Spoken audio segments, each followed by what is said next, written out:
Howdy, Joe here, and it's Saturday the 13th, um, 13/1, January 2024, and here I am. The backdrop is the Lions Gate in Vancouver, and I've got some storytelling to do, and a piece of communication dropped on the 11th that was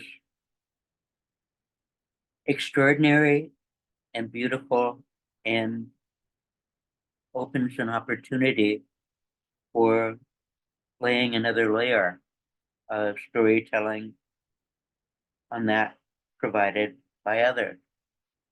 And and it dropped on the 11th of January, which is kind of 11-1. And that's a quirky number because it's hobbitish. Hobbits are the kind of little people who are a bit quirky and a bit kind. Um, Anyways, the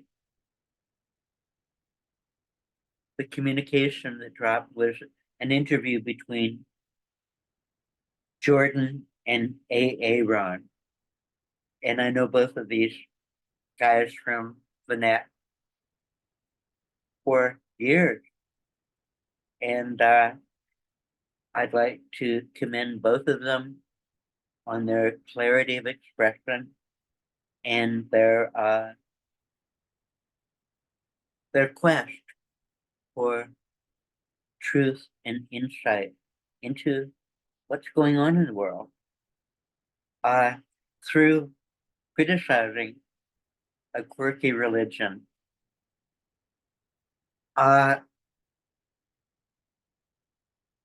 And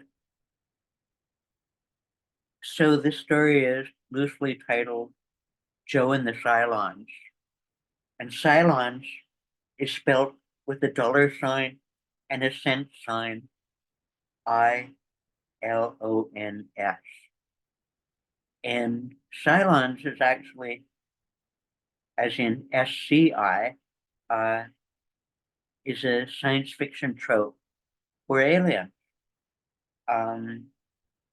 Adding the money signs points to Scientology. Because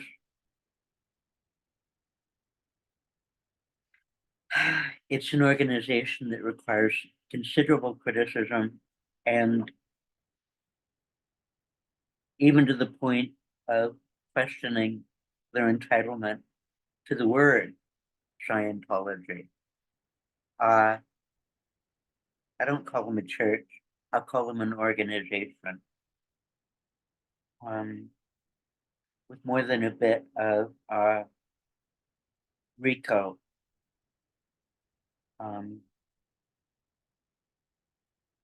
Not just fascistic elements and mobster elements.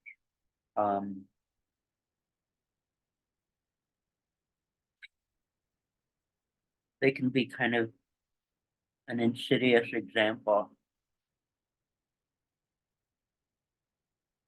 requiring examination and comparison to other social phenomena. I want to start first by acknowledging both Aaron and Jordan. So first, Aaron, I love your work and your clarity of expression and your humor and your tenacity, perseverance, and coming at it again and again from different angles. And on the recent side, on being shoved off the board by people who fail the friendship test. You know, what do you say to folks? That's a flunk on being a friend, you know? Um, and the fact that you can roll with punches like that and still stand up smiling. You really ride the short button too much on Davy for my taste. Contempt for short people is something I've encountered more than I would choose. And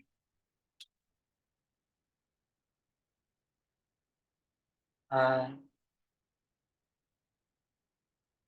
it's not smart because as most people, well, statistics, people want to be above average on so many things, but they don't know that the average, half the people are below average intelligence. Half the people are below average height. Half the people are above both. And actually the line is blurry. But for when you rag on the short to excess, it indicates that you're short of either intellectual or emotional intelligence. And it starts sounding stupid. So I'm not saying don't criticize Davy. I actually recall when he was purging the executive over his total authority over the organization. It was horrific, many of them, but some of them found there was a way to be invited out of Scientology quite readily. And it was by saying, hey, Davy, cute lips, blow me. And Scientology's homophobia would briskly invite that speaker out the door.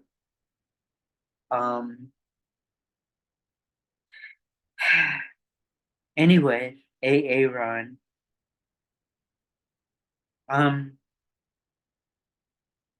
Considering a little gift of appreciation, I can see your love for your family and your work. And just as a token of that, here's a tune. William Ackerman's The Bricklayer's Beautiful Daughter. And it's just an expression of love and the joy of being together. And have at it. Okay, Aaron. Thanks.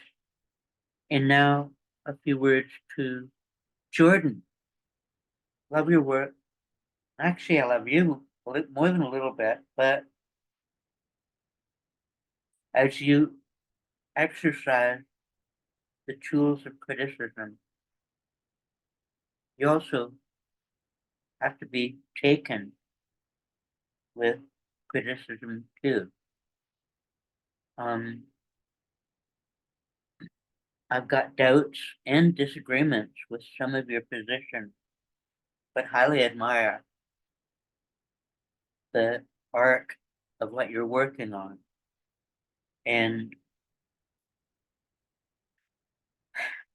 I'm disabled and oh, just for instance, you mentioned that young humans grow into social integration, and it requires a great deal of play and communication. And being disabled, I actually have, before the age of 5, 18 operations, and I had already been in the hospital for more than a year. You're acquainted with childhood agony through Michaela.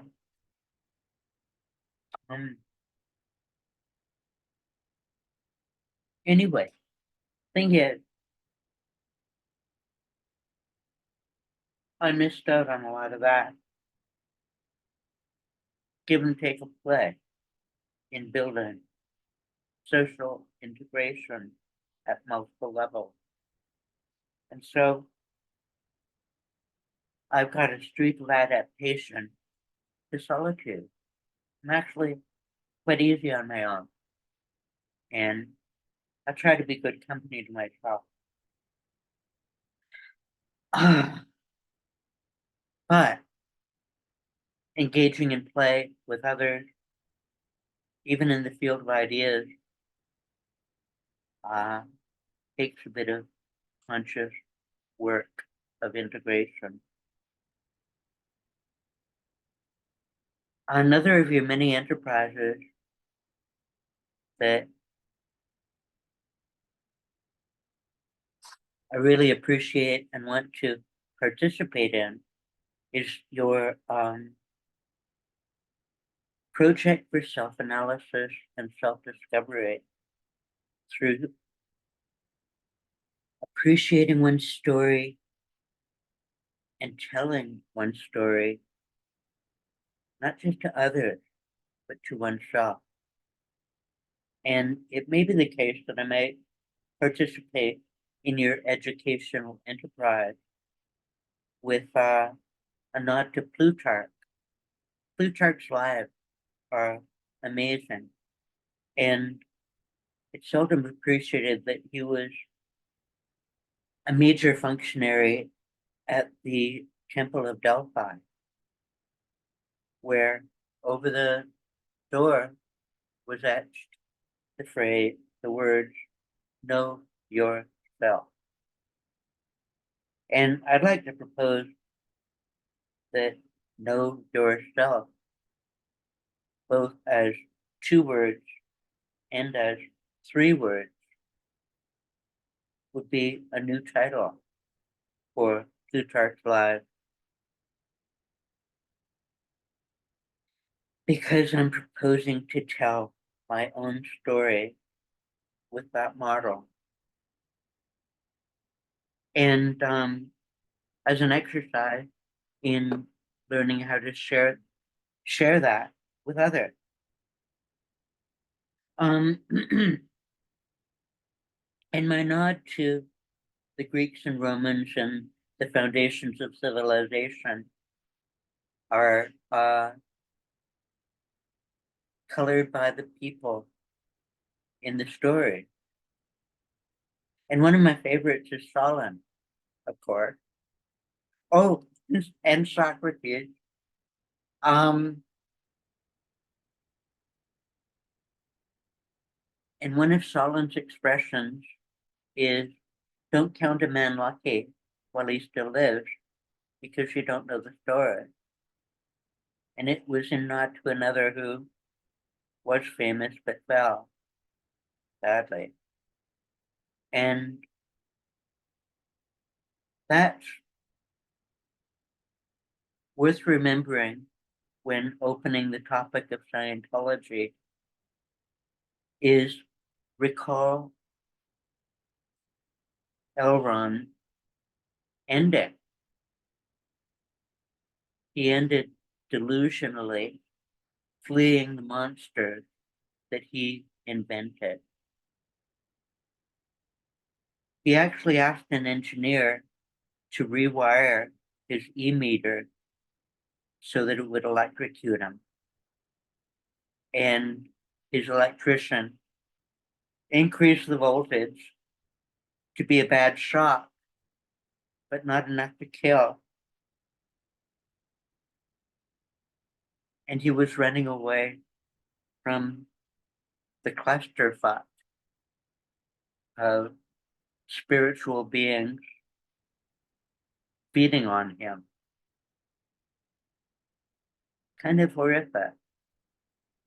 But he invented it as a metaphor for manipulating and keeping his cash cows.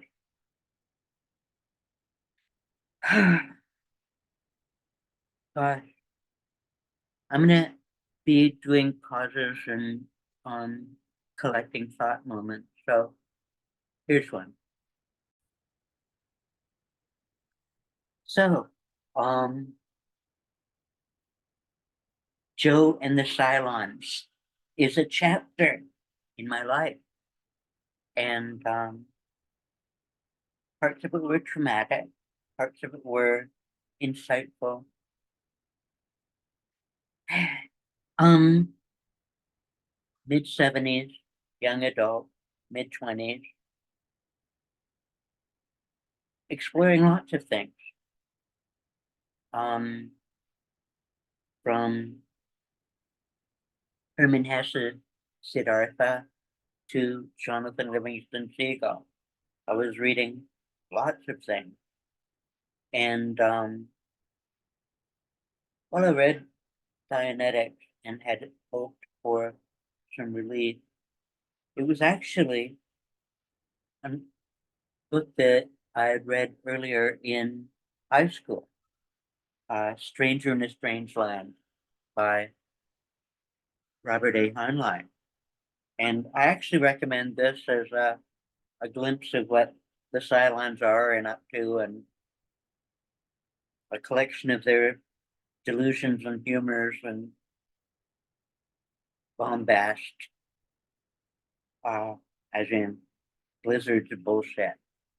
Um, and you guys are so practiced and articulate. I want to acknowledge how eloquent and clear you are, and I'm kind of hoping to, aspiring to that degree of detail and clarity. Heinlein and Hubbard were actually very close at several points in their lives, and Hubbard, a decade ahead of Heinlein, had success in sci-fi, producing a scent, a word prolifically. Uh, that's what Hubbard was like. Put out some words. And he had no patience for second draft or self-correction. um, Hubbard was actually mentor, tutor to Heinlein in invigorating Heinlein's writing skill. And they did break up. Heinlein at one point said, I want nothing to do with you anymore. But if you're stony broke, you can still tap me for money. Gee, people have many flavors of relationships, eh? Uh, but Heinlein visited Scientology in the early and mid 50s. Nibs, um, L. Ron Hubbard Jr. did an interview in Penthouse, and mentions Heinlein touring the inner circles of Hubbard's creativity. And that actually partly informed the novel Stranger in a Strange Land.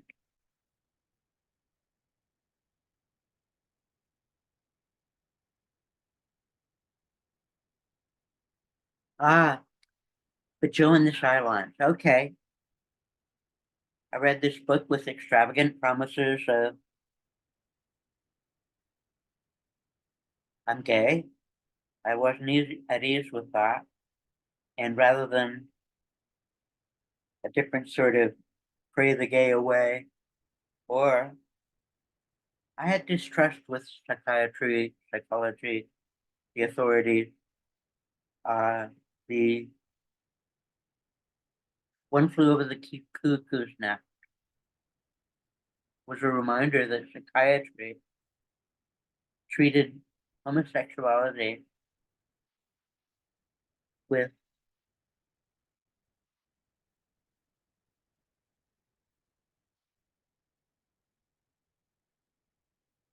electroshock treatment and even lobotomy, inhumane barbarity. And I would hope for something more effective or true with this route. Turns out I was being lied to, but not in everything.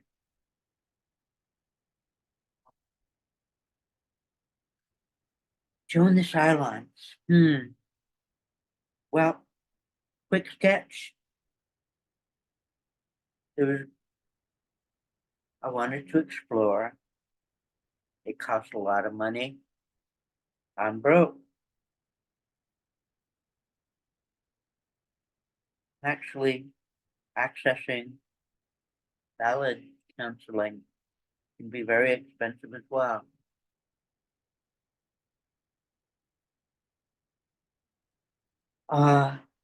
So in approaching this offer, I signed up for 2.5 years on staff, the shortest staff contract, not 5 years and not 1 billion years. And trade my time for show me what you got.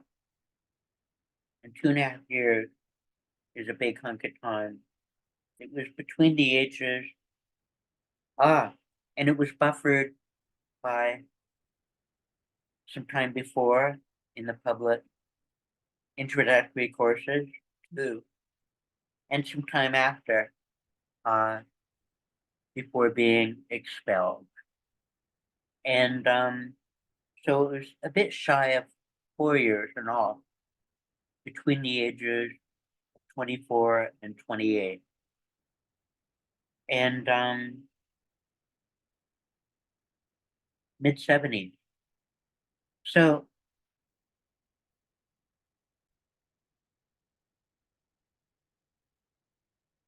I'm doing this in 5-minute increments because I'm actually quite impressed with your eloquence and word flow.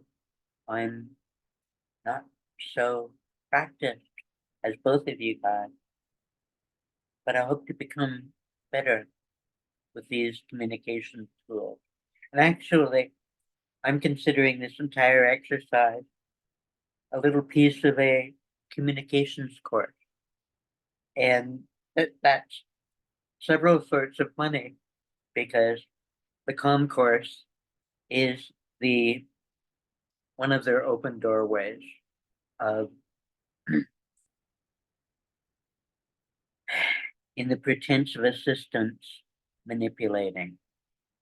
And it underlines that communication is so central to their enterprise that who you're allowed to talk to and what you're allowed to talk about becomes a great part of that organization's behavior with loads of prohibitions. And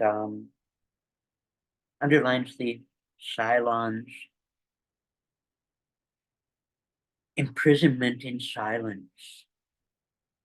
And many of us sit in silence when we shouldn't. And so another part of the lesson.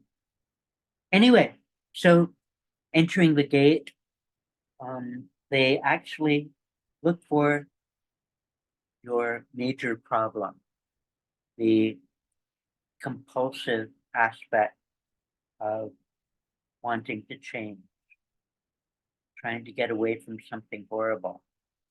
And they call that your ruin. And whatever that is, that's your button They'll press it again and again in order to manipulate. So, one, they said they could turn me from gay to straight. And that was a major thing to me. Second, they said they could cure arthritis, get rid of inflammation. I've been in pain all my life, and they said they could solve that. Three, to me, the world seemed more than a little bit crazy, like not sane, like sort of incredibly stupid sometimes. And so those were three, but also behind the scenes, I'd been doing booze and drugs for some years and getting, I was seeing more and more that it was dangerous. Friends and acquaintances were dying of drugs and alcohol. And I thought, I gotta step out of this shit. And going into the Cylon Club was a way of getting away from drugs. So it's a mixed bag of motives to explore this new territory. I'd like to commend both sides of your analysis of the organization. Jordan's mentioning that the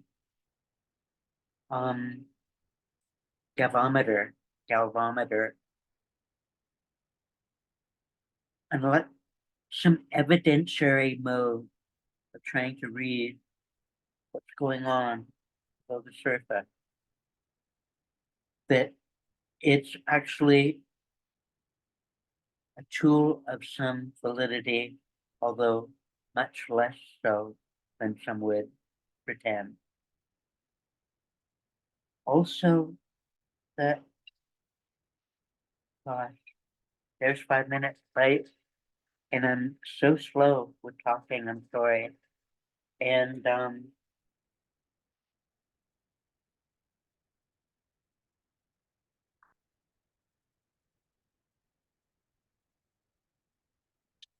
another aspect of it was I'm alone. Where's my team? Where's my, as the Shadowlands would say, where's my third dynamic? Who's got my back? And who can I help as well? Participatory grouping. And that wasn't happening in a viable way in my life. And I tried this as a mode of that. So,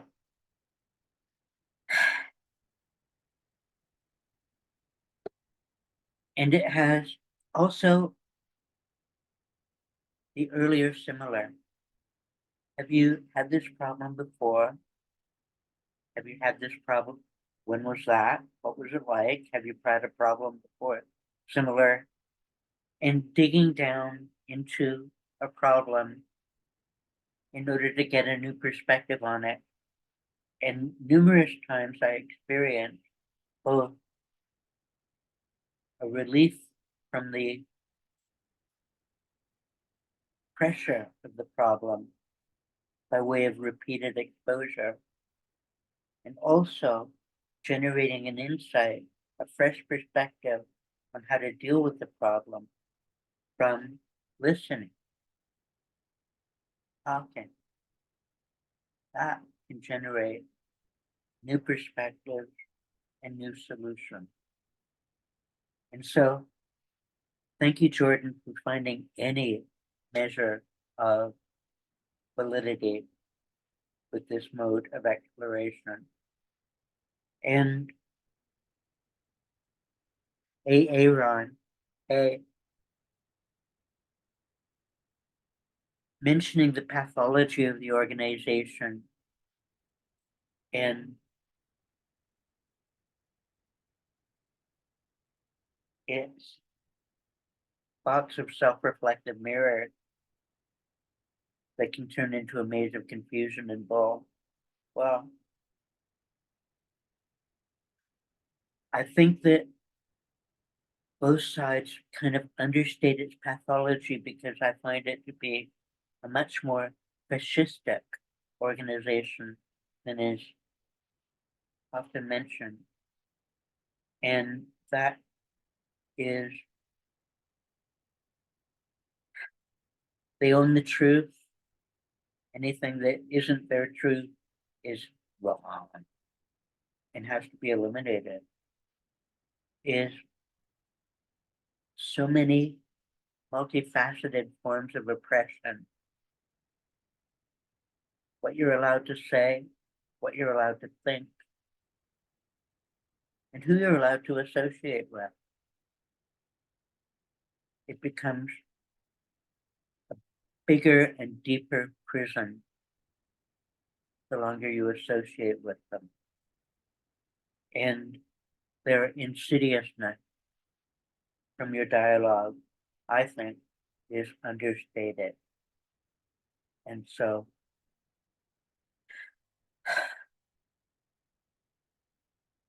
gosh,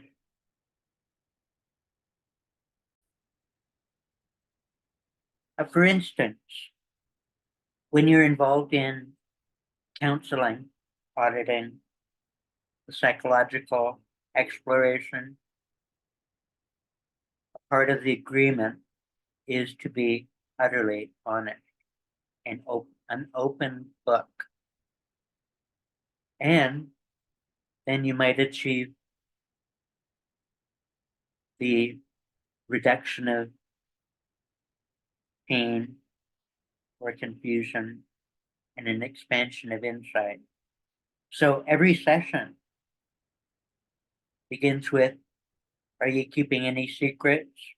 Are there any major problematic things going on off stage that won't allow you to center your consciousness on the work at hand?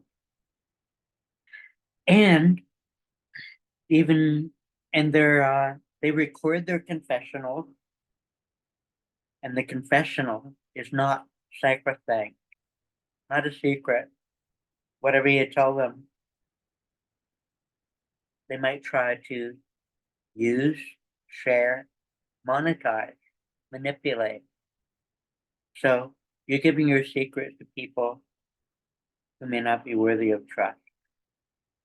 And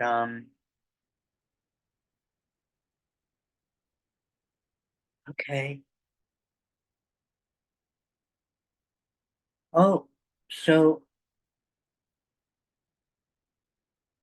and if you're part of the club, you're subject to ethics, which is cops and narcs,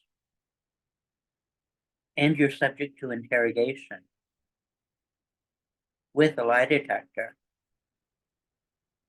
And these interrogations have many different flavors, and one of them is called the security check, check. And this question is a part of multiple modes of inquiry. Are you subject to blackmail? Is there anything out there that makes you vulnerable? And they record answers. Things like, are you being sexually active in ways that can be used? And it's quite plain. Aaron's railed against the arbitration procedure being required instead of public trial. Arbitration is one of their games in which no one can win except them through maintaining a pattern of keeping the witnesses hostage. In reply to that, I would suggest that the silence arbitration be subject to public recording so that the rape victims and others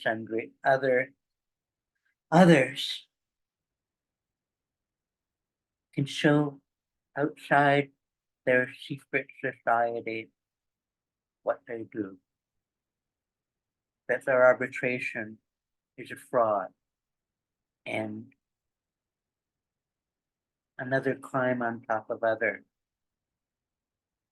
So for Aaron and the court thinking to require our spiritual arbitration, record it, put it in evidence as to its effects and all. Anyway, I gotta be brisker than I am, and so I get on staff for 2.5 years, and they wanted to put me in the Treasury Department because I had some number crunching in my story. But because I was gay and blackmailable, they couldn't put me anywhere near their pile of money. And so I got posted to be letter edge because I got some sales in my background as well.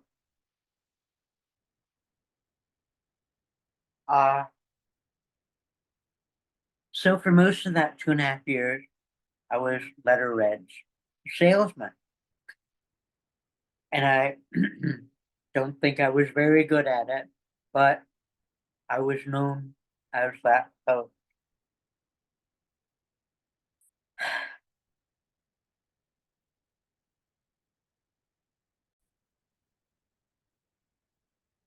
So job post, letter edge, and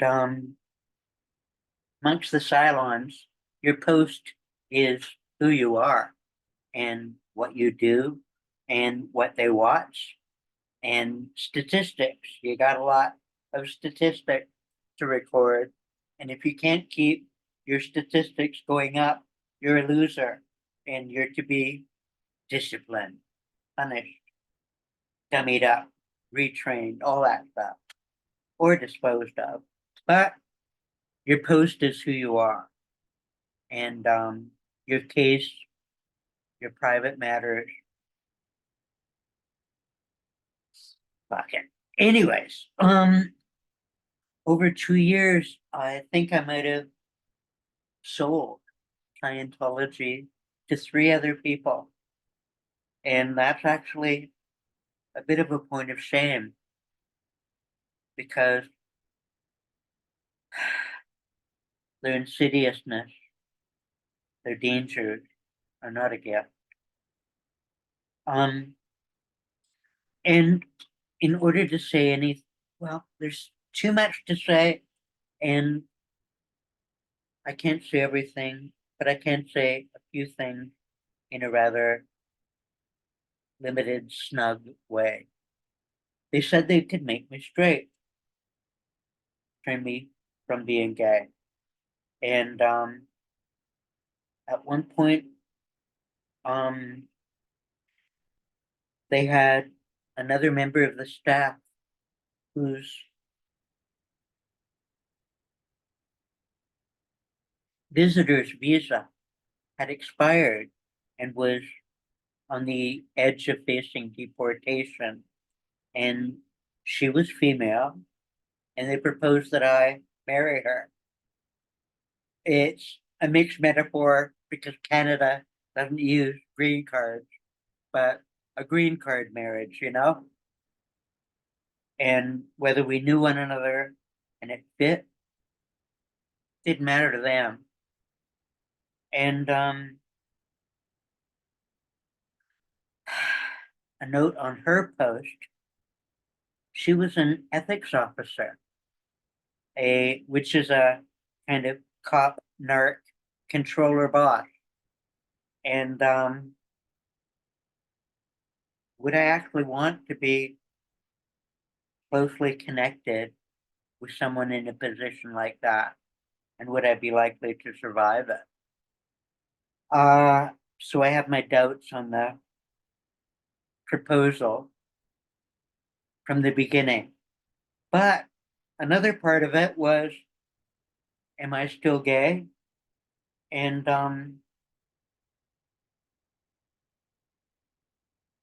I'd had maybe 50 to 100 hours of auditing by this point, and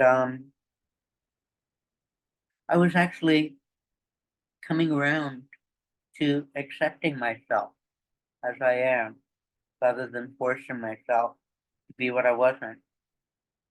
And a bit of this situation, I thought, well, I better go check out whether my pecker still points that way. So I went down to the Y. You could give a listen to YMCA. Yes, one can find a bit of creamy connection there sometimes. And I did, but in the course of that, I got a dose. I think it was gonorrhea, and I was leaking from the plumbing. Um, Anyways, amongst the silence, you don't go to the doctor without permission. They watch everyone to that, to to a deeper degree than that. They want to know everything, and they want to own it and use it. So, permission to go to the doctor. You got to visit with the ethics officer. And there she was. I think her name was Sandy. And I actually hadn't even invited her out for a date to get to know, well, even an inch better than what two staff members at opposite ends of the buildings who are working 12, 14, 16-hour days. Where's the time to get to know someone? And where's the dime to spend? Those were not in place, so I barely knew her. So sitting in front of the ethics officer's desk saying I need a doctor's note, a note to go to the doctor. Ha! And I'm letting her know that, hey, seems to me my pecker still points that way. And I've got very little interest in pursuing what she had available. And to fake that, they were asking me to fake that.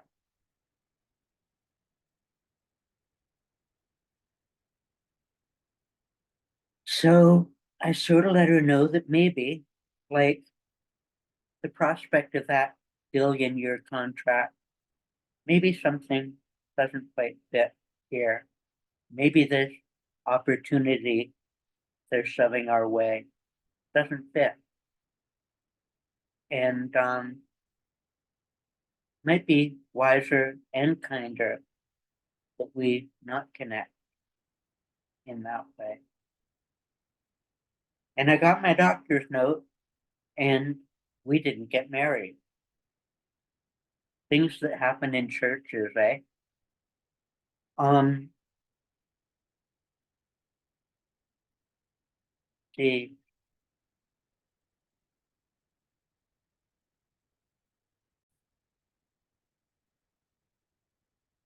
um, so much to say and so little how to fit in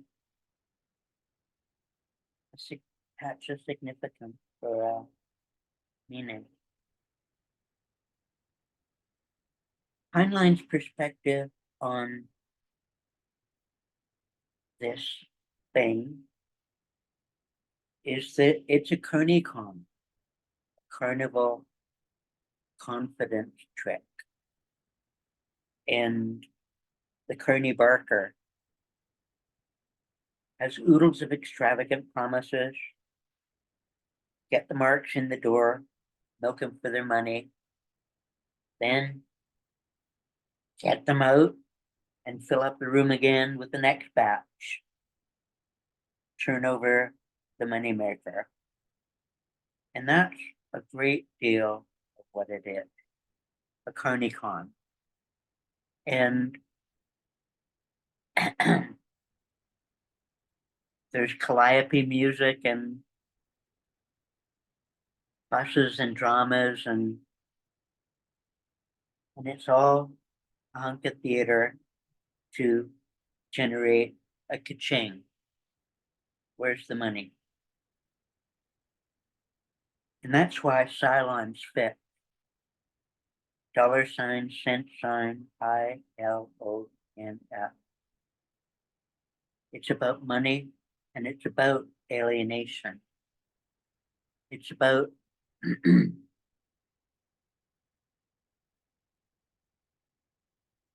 using the marks and cutting off their connections to other things in order to solidify their connection with this thing. And it's to get everything about them and figure out how to monetize it. And ka-ching, ka-ching, and they're disposable. And it's ruthless. Ruthless. L. Ron Hubbard writings of an exaggerated prolificacy. He's on record as the most generous writer of all time, so far as verbiage goes, words, piles and piles of words. But he was allergic to a second draft or self-correction. And he was pretentious of an authority that would override everything else. He called himself the source. Fuck that noise.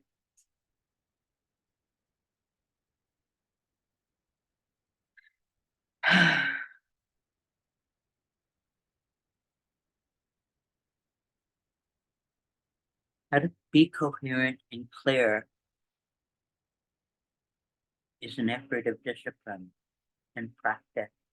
And I need more practice at this communication course. And sometimes I'm slow and anyways. So he wrote a book that's less well, not on the Scientology bookshelf or bookstore, and it's called Brainwashing, in which he admires the Stalin's secret police boss, Beria, and aspired to that degree of totalitarian control of all of his subjects. And brainwashing in order to control and own other people as an act, a pursuit.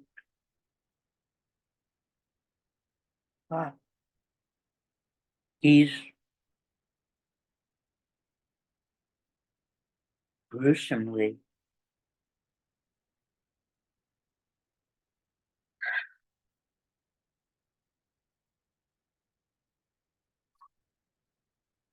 a kind of evil.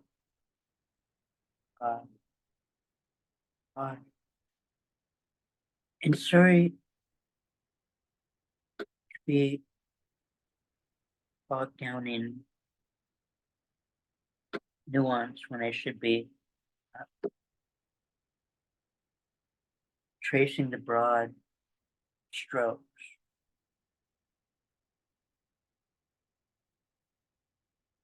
So they didn't turn me gay. They didn't cure my arthritis. And the third one was the world seemed crazy before, somewhat crazy before entering this group.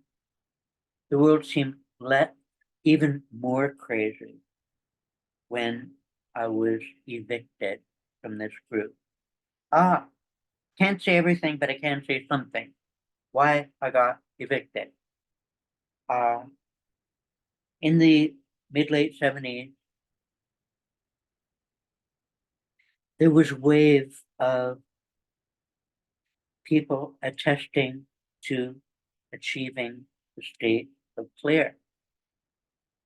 There were a lot of people who were graduating the first half kind of thing. And I proposed myself for a clearer test check. I wasn't saying emphatically that I was, but I was saying that it was worth a look. And I was saying this while also saying I'm more at ease with being gay. And that wasn't allowed. To be a gay clear, a queer clear was against the rules.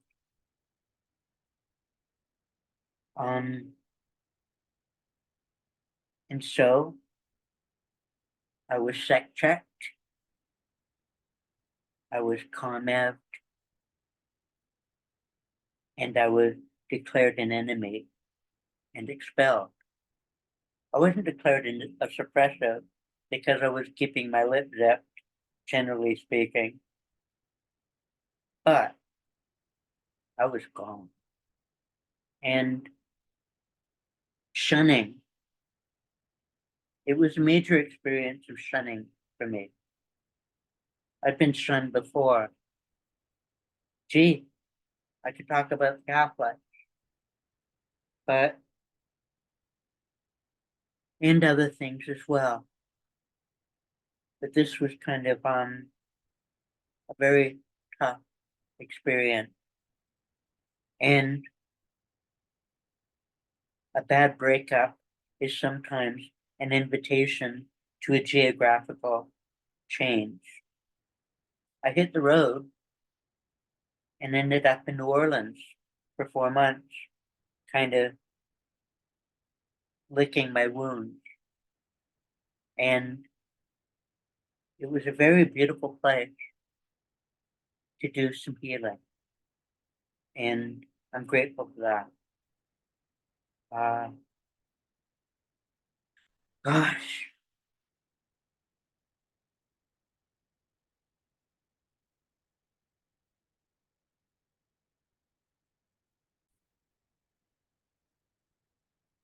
I could say so much more, but this feels to be already running on the long side. And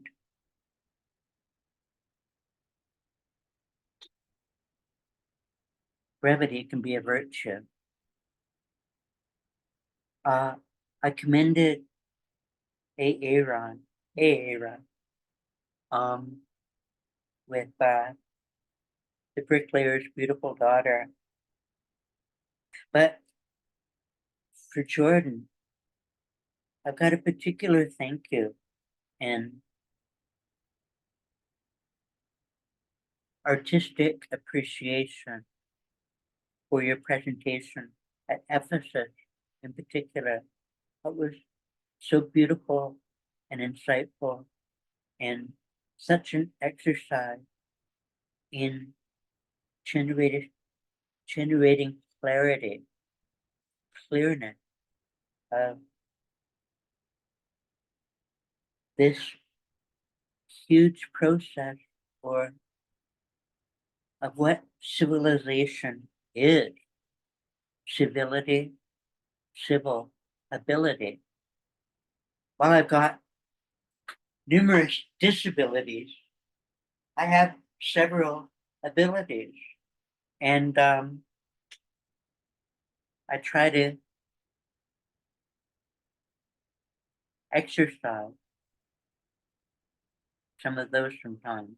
And your work at Ephesus was gorgeous. Thank you. And your work with so many others. And maybe I can participate with you in some things. But a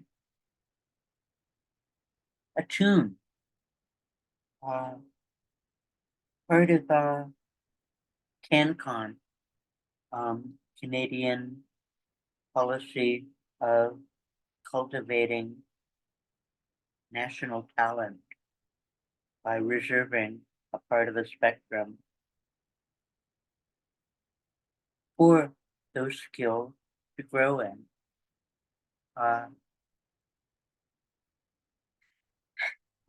Well, the tune that comes to mind is Skylark, Wildflower. And that called up Skylark by Hoagie Carmichael and Ella Fitzgerald, which is a pretty song. But sometimes I lean more into instrumentals. And you have such a deep and wide, you've done such a deep and wide survey of the human condition from multiple points of view.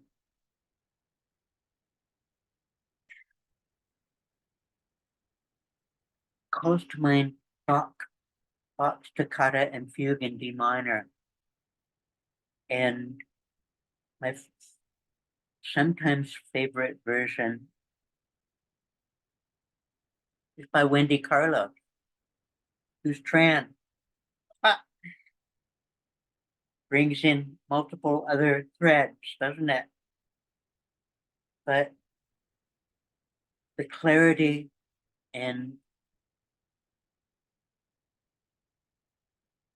sparkling effervescence of her performance